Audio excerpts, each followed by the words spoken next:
या संदर्भात जो काय प्रकार महापालिकेच्या सभागृहात झाला, सभागृहाच्या बाहेर झाला, खरंच असे प्रकार महापालिकेत कधीच झाले नव्हते आणि होऊही नयेत अशी माझी मनापासून इच्छा आहे. परंतु गेल्या काही दिवसापासून जर का आपण पाहिलं असेल तर राष्ट्रवादी काँग्रेसच्या सदस्यांकडून तिरंगा रॅली ज्यावेळेस निघाली तेव्हा आदरणीय मुख्यमंत्र्यांपासून महापौरांपर्यंत सगळ्यांवर टीका करण्यात आली.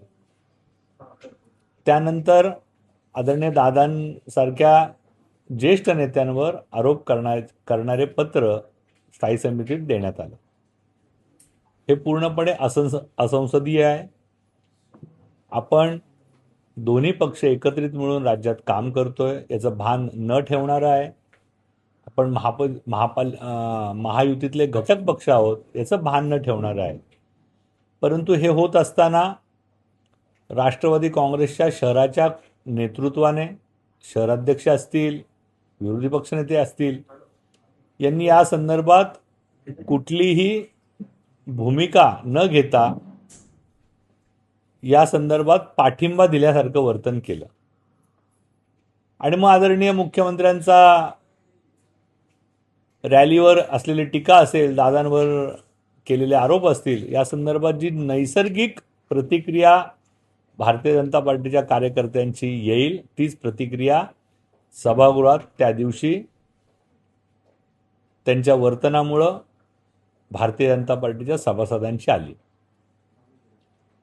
आणि त्यातून मग जो प्रकार झाला तो आपल्याला सगळ्यांना ज्ञात आहे.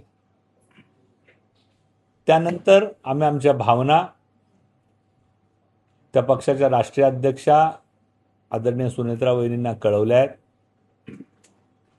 या संदर्भात आदरणीय सुनेत्रा वहिनी सक्षमपणे आदरणीय देवेंद्रजींच्या बरोबर महाराष्ट्राचं नेतृत्व करतायत. त्यांना चांगल्या वाईटाची पूर्ण समज आहे आणि यापुढं या विषयात आमच्यापुरता तरी हा विषय संपलेला आहे. यापुढं या विषयात आदरणीय सुनेत्रा वहिनी आणि देवेंद्रजी जे मार्गदर्शन करतील, जे नियम ठरवतील, निकष ठरवतील त्याप्रमाणे आम्ही चालू. परंतु या संदर्भात आपण एकमेकांचे सहकारी पक्ष आहोत, आपण राज्यात एकत्र काम करतो याचं भान सर्वार्थाने दोन्ही पक्षाच्या सदस्यांनी ठेवणं गरजेचं आहे, ना की एकट्या भाजपच्या सदस्यांनी. आणि त्यातूनच हा प्रकार झाला. यापुढे होऊ नये अशी अपेक्षा आहे. आदरणीय सुनेत्रा वहिनी त्यांना योग्य ती समज देतील, आदरणीय देवेंद्रजी आम्हालाही समज देतील आणि त्यातून हा विषय पुढे जाईल. परंतु जर का भारतीय जनता पार्टीच्या कुठल्या सदस्यांनी राष्ट्रवादी काँग्रेस पक्षाच्या एकाही सिनियर पदाधिकाऱ्याबद्दल अशा प्रकारचं वर्तन केलं असतं तर त्याची नॅचरल प्रतिक्रिया काय आली असती ही सुद्धा राष्ट्रवादी काँग्रेसच्या शहरातल्या सगळ्या नेत्यांनी समजून घेतली पाहिजे. किंबहुना त्याच्यावर त्यांनी आत्मपरीक्षण करण्याचा मैत्रीपूर्ण सल्ला मी त्यांना देईन. कारण अशा प्रकारे आपण कामकाज करू शकणार नाही. या महापालिकेची ही परंपरा नाही. आपण परंपरेला छेद देताल तर आम्हीही परंपरेला छेद द्यायला भाग पाडलं तुम्ही आम्हाला अशा प्रकारे मी हात जोडून विनंती करत होतो सभागृहात की आपण एकत्र काम करतो, थोडं धीराने घ्या, फक्त विषय दाखल करायचे. परंतु ज्या अहंकारामुळे हे सगळं झालं तो काही योग्य नव्हता आणि त्यामुळे याच्यापुढं माझ्यापुरता हा विषय संपलाय. यापुढं आदरणीय वहिनी, आदरणीय देवेंद्रजी, आदरणीय दादा या संदर्भातले निर्णय करतील आणि जो निर्णय होईल त्याप्रमाणे आम्ही काम करू.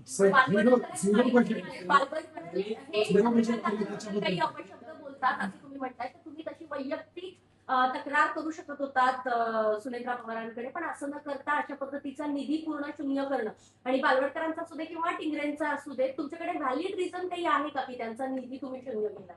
मी माझी भूमिका मांडली आहे. मला कोणावरही वैयक्तिक टीका करायची नाहीये, वैयक्तिक नाव घ्यायचं नाही. मी सांगितलं माझी जी भूमिका होती सभागृहातली त्या दिवशीची, त्यातनं येणारी नॅचरल प्रतिक्रिया होती ती घेतली. याच्या पुढचे निर्णय आदरणीय वहिनी आणि आदरणीय देवेंद्र. तुमच्यावरती टीका करतायत की आमच्या राजकीय अपेक्षा असू शकतो, मात्र आमच्या प्रभागामधल्या जनतेचं चुकलं काय? का त्यांनी आम्हाला मतदान आम्ही जनतेच्या निधीचा कुठलाही बाणेर बालेवाडीत 100 कोटी रुपयांचा निधी आहे. कुठलाही निधी कमी पडणार नाही. भारतीय जनता पार्टी ही विकासाभिमुख पार्टी आहे आणि त्यामुळं हे कोणी माझा निधी तुझा निधी ह्यात पडू नये, हा कोणी वैयक्तिक घेऊ नये. हा माझ्या पक्षाचा अपमान झाल्यानंतर जी नॅचरल प्रतिक्रिया आली ती होती. या पुढचे निर्णय राज्यस्तरीय नेते घेतील. त्यांचा प्रस्ताव झेपेला येणार आहे तुला तो मान्य करणार काल स्टँडिंगला तो प्रस्ताव मान्य झाला होते आम्ही आमची भूमिका सविस्तर सुनेत्रा वहिनींना लिहिली आहे. या संदर्भातला निर्णय त्या करतील. ते आम्ही कधी भेटणार आहे का? हे तुम्ही म्हणतात आमच्याकडून हे प्रकरण मिटलेलं आहे, आमचा विषय संपलाय, यापुढे असं होणार नाही. या संदर्भातला सर्वस्वी निर्णय आदरणीय देवेंजी आणि सुनेत्रा वहिनी घेतील. नाही, नाही, 100 कोटींचा निधीचा भाग सांगताय तुम्ही. बाणेर बालेवाडीला 100 कोटी रुपये दिले. जनतेला हे तुम्ही ठाम सांगू शकता की हे 100 कोटी दिले. बालवडकर जरी टीका करत असतील, ते जरी म्हणत असतील की दिले नाही, तरी निधी छापून आलेला आहे. सूस, माळुंगे, बाणेर, बालेवाडी 100 कोटी रुपयाचा निधी छापून आलेला आहे आणि त्याच तेवढी कामं आम्ही तिथं करू. तर तुम्ही सभागृहामध्ये असं म्हटलं की आपली मैत्री जी आहे ती राज्यामध्ये आहे, पुणे महानगरपालिकेमध्ये नाही. तर मग आता तेच राष्ट्रवादीचे आम्ही तुमच्यावर पुणे टीका महापालिकेत करतायत. स्वतंत्र लढलोय, स्वतंत्र निवडणुका लढलोय. भारतीय जनता पार्टीचा इथं महापौर आहे आणि राष्ट्रवादी काँग्रेसचा विरोधी पक्षनेता आहे. दोघांच्या भूमिका वेगळ्या आहेत, परंतु राज्यात एकत्र असल्यामुळं जी कंपल्शन्स असतात ती आपण पाळली पाहिजेत असं मला वाटतं. ती पाळल्या नाही गेली तर त्यातनं हे क्लॅशेस झाले. याच्या पुढं नक्कीच राज्यस्तरीय नेत्यांनी यात मार्गदर्शन करण्याची गरज आहे. ते करतील, कारण या संदर्भात राष्ट्रवादी काँग्रेसच्या नेतृत्वाला अपयश आलंय असं मला ठामपणे वाटतं आणि त्यातूनच हा किऑस तयार झालाय.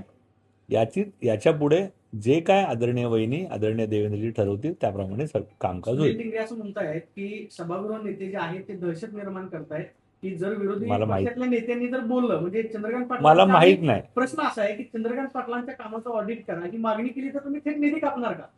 म्हणजे की मी चंद्रकांत पाटील या यांच्या महापालिकेत अशा प्रकारचे ठराव कधीही आले नाहीत. अशा प्रकारचे असंसदीय काम कधीही झालं नाही. याचं भान जे कोण बोलतायत त्यांनी ठेवावं आणि त्यातनं जर का क्रियेला प्रतिक्रिया आली तर त्याला सामोरं जावं. अशा प्रकारे आरोप करून चालणार नाही. आपण आपल्या जबाबदारीचं भान ठेवलं पाहिजे. जे कोण आहेत ते शहराचे अध्यक्ष आहेत. त्यांनी या संदर्भात जर का देवेंद्रजींवर टीका एखादा तुमचा सभासद करत असेल तर त्याला अडवण्याचं धारिष्ट त्यांनी दाखवलं पाहिजे होतं. विचारांनी लढा तुम्ही थेट निधी कापण्याची धमकी देता किंवा दहशत ही निर्माण करता. विचारांचीच लढाई आहे. ही विचारांचीच लढाई आहे. माझ्या महाराष्ट्रातल्या सर्वोच्च नेत्याला बद्दल जर का कोण बोलत असेल तर त्याला थांबवण्याचं काम या शहराच्या अध्यक्षांनी करायला पाहिजे होतं आणि हे त्यांचं अपयश आहे. त्यातूनच हा किऑस तयार झालाय. मी पुन्हा सांगतो, आमच्या पुरता हा मुद्दा संपलाय. म्हणजे मग निधी- याच्या पुढं जे आदरणीय वहिनी आणि देवेंद्रजी निर्णय घेतील त्याप्रमाणे आज सांगू शकणार नाही. या संदर्भातला सर्वस्वी निर्णय आमच्या राज्याचे नेते म्हणजे घेतील. निधी विरोध केला म्हणून घडला असं तुमचं म्हणणं आहे का? कारण त्यानंतर चंद्रकांत दादांचं पत्र आलेलं होतं. माझं जे म्हणणं आहे ते मी लिखित स्वरूपात सुनेत्रा वहिनींना दिलंय.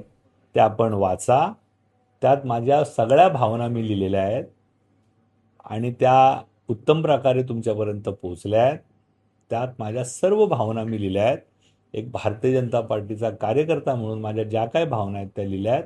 त्याच्यावर त्या गांभीर्याने विचार करतील, कारण त्या खूप सक्षम नेतृत्व या राज्याचं करतात. त्यांचं राष्ट्रवादीचं म्हणणं असं आहे की जिल्हा परिषद आहे, डीपीडीसी आहे, तिथेही आम्ही तिथं अशा पद्धतीने निधी कपात केली तर मग आणि चालणार. अजितदादांनी आम्हाला मी माझ्या परिघापुरतच बोलू शकतो, त्याच्या बाहेर नाही बोलू. म्हणजे मग तुम्ही जो निधी कपात करण्याचा निर्णय घेतलेला होता खरंच तांत्रिक चूक होती की टीका झाली म्हणून मग तुम्हाला ती नैसर्गिक प्रतिक्रिया द्यावी लागली? कारण राष्ट्रवादी मी या संदर्भात सगळं माझं मत मांडून झालंय. ही तुमची चूक होती का? म्हणजे निधी कपात करणं म्हणजे प्रतिनिधींचा अधिकार जे करायचं ते आम्ही केलंय. याच्या पुढं कसं करायचं याचा निर्णय राष्ट्रवादी काँग्रेसने करायचा. एक प्रश्न एवढाच आहे की ती निधी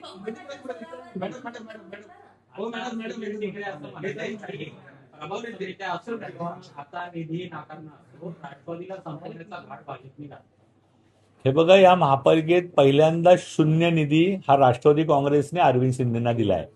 त्यामुळं मला आता त्या खोलात जायचं नाहीये. ही प्रक्रिया, हा पायंडा कोणी पाडला याचं आत्मपरीक्षण त्यांनी करावं आणि त्याच्यानंतर बोलावं. मला कोणावरही टीका करायची नाहीये.